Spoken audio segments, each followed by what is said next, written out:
नमस्कार विद्यार्थी मित्रांनो, तर आजपासून आपण जवाहर नवोदय विद्यालय यासाठी एक गणिताच्या व्हिडिओची एक सिरीज बनवणार आहोत. तर आज आपला पहिला दिवस आहे. तर आपल्या इझी अभ्यास या यूट्यूब चॅनलवर सर्वांचं स्वागत. चला तर सुरू करूयात आजच्या व्हिडिओला. तर बघा, आज आपण काय पाहणार आहोत की स्थानिक किंमत काय असते हे याच्याबद्दल आपण बघणार आहोत. मग आता हे स्थानिक किंमत एक असते आणि एखाद्या वेळेस काय विचारतात आपल्याला, दर्शनी किंमत विचारतात. मग आता स्थानिक किंमत आणि दर्शनी किंमत या दोघांमध्ये काय फरक आहे ते पहा. समजा 5342 ही एक संख्या दिलेली आहे आपल्याला.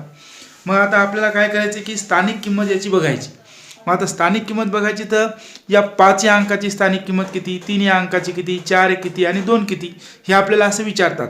ज्यावेळेस स्थानिक किंमत आपल्याला विचारलं त्यावेळेस 5ची स्थानिक किंमत काढताना काय करायचं, 5 लिहायचा आणि त्याच्या समोर किती अंक आहेत, 1 2 3, तर 3 शून्य द्यायची, 1 2 3. जर 3ची स्थानिक किंमत जर विचारली या त्याच्या पुढे समोर किती अंक आहेत, 2, तर याच्या पुढे आपण 2 शून्य द्यायचे. नंतर 4ची स्थानिक जर विचारली तर 4च्या पुढे किती अंक आहेत, 1, म्हणून 1 शून्य द्यायचा. आणि 2ची स्थानिक किंमत जर विचारली 2च्या पुढे किती अंक आहेत, काहीच नाही, तर मग इथे आपण शून्य द्यायचा नाही. आता पहा दर्शनी किंमत. दर्शनी किंमत म्हणजे हीच जर 5342 हाच जर आपण एक संख्या घेतली आणि जर मग या 5ची, त्याच्यानंतर 3ची, 4ची, 2ची आपल्याला दर्शनी किंमत विचारली तर 5ची दर्शनी किंमत किती, तर 5च हा अंक येणार. 3ची दर्शनी किंमत किती, 3च हा अंक येणार. 4ची दर्शनी किंमत किती, 4च हा अंक येणार. 2ची दर्शनी किंमत किती, 2. म्हणजे ज्या अंकाची दर्शनी किंमत विचारली त्या अंकाची दर्शनी किंमत तोच अंक असतो, एवढे लक्षात घ्यायचे. स्थानिक किमतीमध्ये मात्र काय की जर या 5ची जर विचारली त्याच्या पुढे किती अंक आहेत तेवढे शून्य द्यायचे. स्थानिक किमतीमध्ये शून्य द्यायचे तर त्याच्यासमोर जेवढे अंक असतील तेवढे. पण दर्शनी किमतीत आपल्याला शून्य देण्याची गरज नाही. ज्या अंकाची किंमत विचारली त्याची दर्शनी किंमत तोच अंक असतो. पहा आता दुसरा मुद्दा आपल्याला कोणतं विचारतात की अंकाच्या स्थानिक किमतीतील फरक किंवा अंतर आणि अंकाच्या स्थानिक किमतीची बेरीज. म्हणजे बघा, आता एक अंक दिला समजा आपल्याला की 12345 ही एक संख्या दिलेली आहे आपल्याला. आणि काय म्हणतात, आणि समजा इथेही बी आपल्याला काय केलं, 12345 ही एक संख्या आहे. याच्यात समजा दुसरा एखादा अंक आहे, याच्यामध्ये ॲड केला आपण 2 आणि 9, म्हणजे आता किती होणार आहे, हे 12,34,529. मग समजा अशी एखादी संख्या देतात आपल्याला आणि म्हणतात की या संख्येतील 2 या अंकाच्या स्थानिक किमतीतील फरक किती, 2 या अंकाच्या स्थानिक किमतीतील फरक किती. मग असं ज्यावेळेस विचारतात त्यावेळेस काय करायचं, हा जो पहिला 2 आहे याच्यामधून एक मायनस करायचा आणि हे जे आपला दुसरा 2 आहे हे काय करायचे, हे 2 काय करायचे 10 मधून काढायचे. म्हणजे पहा काय करायचं की हे जे आपल्याला 2ची स्थानिक किंमत म्हणजे 2 या अंकातल्या स्थानिक किमतीतील अंतर किंवा फरक दोन्ही जरी विचारलं तर आपल्याला या पद्धतीने करायचे. अंतर विचारतील कधी कधी फरक बनतील, या दोन्ही शब्दाचा अर्थ एकच आहे.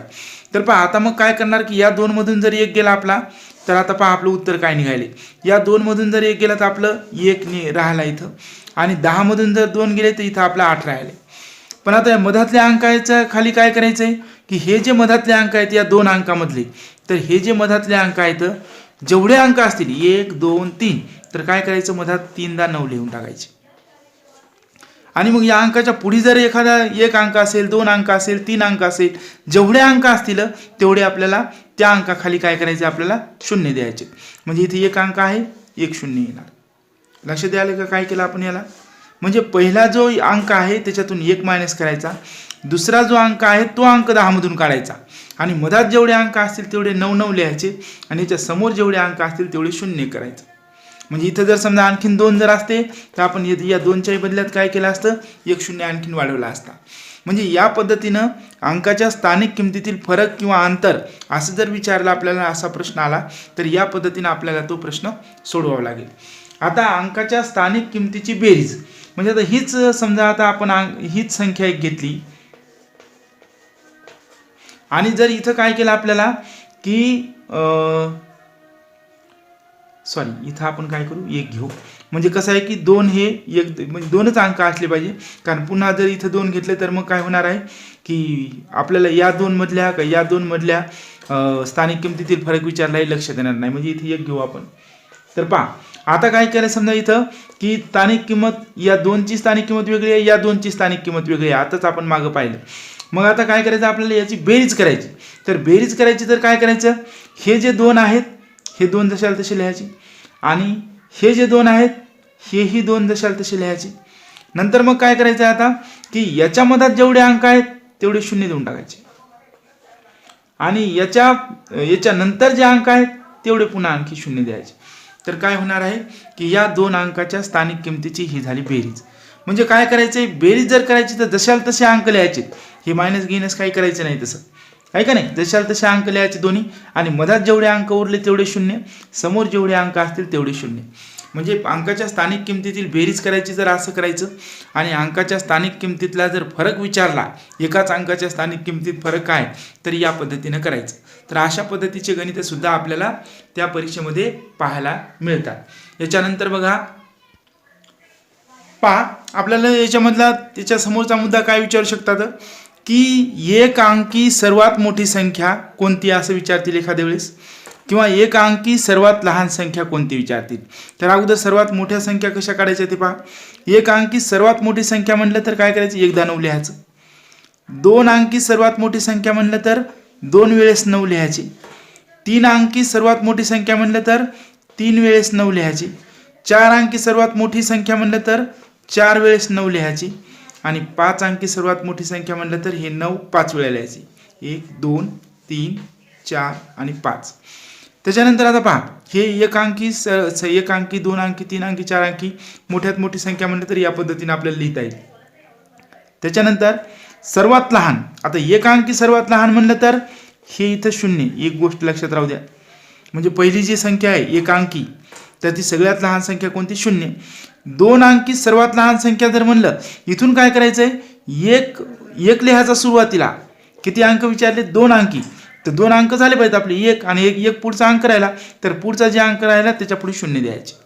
त्याच्यानंतर आता इथं 3 अंकी म्हणलं पहिला एक लिहायचा. किती अंक विचारले आपल्याला, लहानात लहान संख्या किती अंकी, 3 अंकी, तर मग एक लिहिला, 2 अंक राहिले शिल्लक आपले, 2 शून्य द्यायचे. त्याच्यानंतर आता 4 अंकी जर विचारलं, एक लिहायचा असं आहे का नाही. त्याच्यानंतर एक लिहिल्यानंतर आता आपले अंक एक झाला, त्याच्यानंतर किती अंक राहिले आपले, 4 अंकी म्हणल्यावर 1 2 3 4 म्हणजे 3 राहिले तर 3 शून्य द्यायचे. आणि जर समजा आता 5 अंकी जर म्हणलं की एक लिहायचा आणि 4 शून्य द्यायचे, 1 2 3 4. लक्षात आलं. आता फरक जे आहे म्हणजे या 9 मधून शून्य गेले किती उरतात, 9 उरतात. म्हणजे याच्यातला फरक किती असेल, एक अंकी मोठ्यात मोठी संख्या आणि एक अंकी लहानात लहान संख्या याच्यामधला फरक किती आहे, 9 आहे.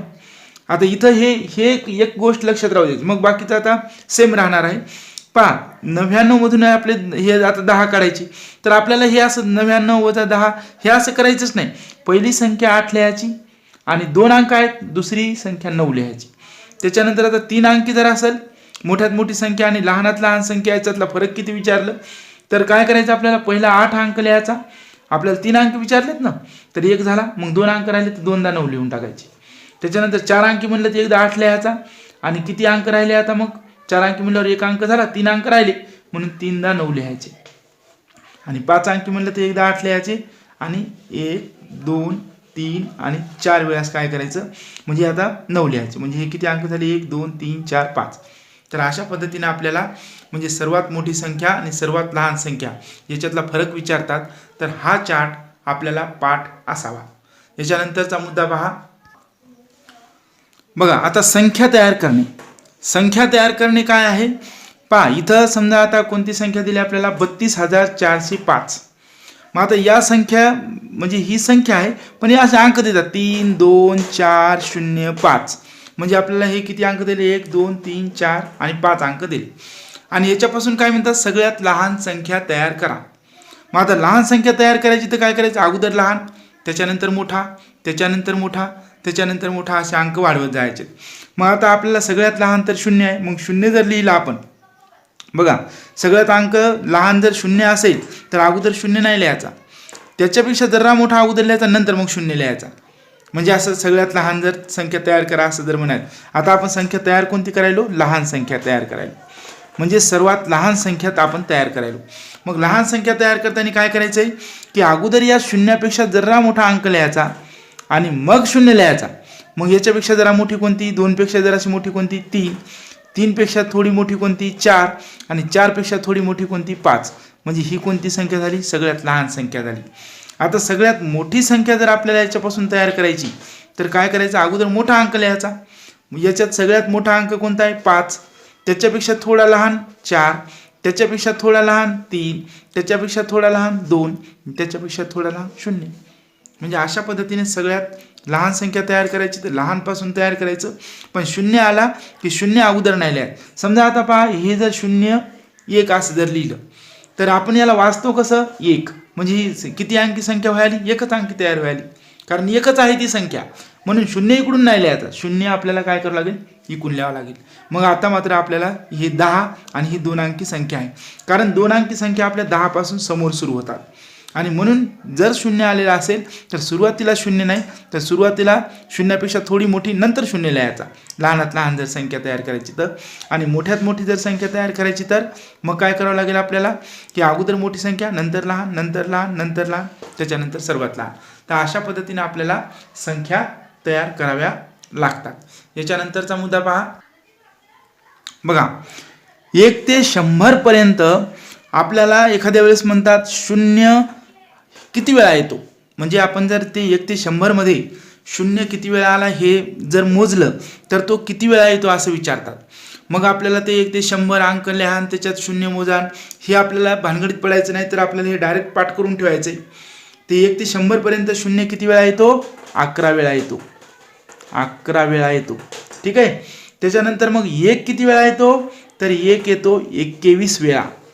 1 किती वेळा येतो, 21 वेळा. आणि मग आता 2 पासून ते 9 पर्यंत, 2 पासून ते 9 पर्यंत म्हणजे 2, 3, 4, 5, 6, 7, 8 आणि 9 हे प्रत्येक अंक, म्हणजे कोणताही जर अंक विचारला 2 ते 9 याच्यामधला, म्हणजे 2 विचारू का 3 विचारू 4 विचारू किती विचारू, एकच अंक तो किती वेळा येतो असं जर म्हणलं तर तो म्हणजे प्रत्येक अंक 20 वेळा येतो. 2 किती वेळा येतो, 20 वेळा. 3 किती वेळा येतो, 20 वेळा. 5 किती वेळा येतो, 20 वेळा. 9 किती वेळा येतो, 20 वेळा. कुठपर्यंत, 1 पासून 100 पर्यंत. ठीक आहे. मग आता हे 1 पासून 100 पर्यंत एखाद्या वेळेस विचारतात. एखाद्या वेळेस काय म्हणतात की म्हणजे 2 अंकी संख्येत, आता 2 अंकी संख्या सुरू कुठून होतात, 10 पासून कुठपर्यंत असतात, 99 पर्यंत, म्हणजे 2 अंक येतात त्याच्यामध्ये. तर या 2 अंकी संख्येमध्ये जर विचारलं तर 0 येतो 11 वेळा. आणि मग त्याच्यानंतर 1 ते 9 म्हणजे मग दुसरा कोणताही जर अंक जर विचारला आपल्याला 1 ते 9 तर 1 ते 9 हा अंक किती वेळा येतो, 19 वेळा येतो. म्हणजे 1 विचारला किती वेळा येतो, 19 वेळा. 2 विचारला किती वेळा येतो, तर 19 वेळाच येणार. 9 विचारला किती वेळा येतो, तर 19 वेळा येणार. तर हे सुद्धा आपल्याला पाठांतर पाहिजे. म्हणजे ह्या गोष्टी आपल्याला जर लक्षात जर ठेवल्या आपण तर आपल्याला बाकीचे जे काही उदाहरणं आहेत ते आपल्याला सोडवता येतील. तर याच्यावर कसे उदाहरणं येतात आणि ते कशा पद्धतीने सोडवतात याबद्दल आपण म्हणजे उद्याच्या व्हिडिओमध्ये पाहू. तर आजचा व्हिडिओ इथपर्यंतच आहे. आणि या व्हिडिओ जर समजला नसेल तर याला 2दा, 3दा बघा आणि ते तुमची कॉन्सेप्ट क्लिअर होईपर्यंत त्याला पाहत राहा. म्हणजे कसं आहे की आपण जर वर्गात काही शिकवलेलं असेल तर ते एकदाच तुम्हाला ते शिकवलेलं असते आणि इथं जे आपण घेत आहोत ही सिरीज तुमच्यासाठी, हे तुम्हाला किती वेळेस बघता येते आणि त्याच्यामुळं ही व्हिडिओ म्हणजे खूप वेळेस बघा जोपर्यंत तुम्हाला समजत नाही. आणि व्हिडिओ जर आवडला असेल तर व्हिडिओला लाईक करा आणि शेअर करा.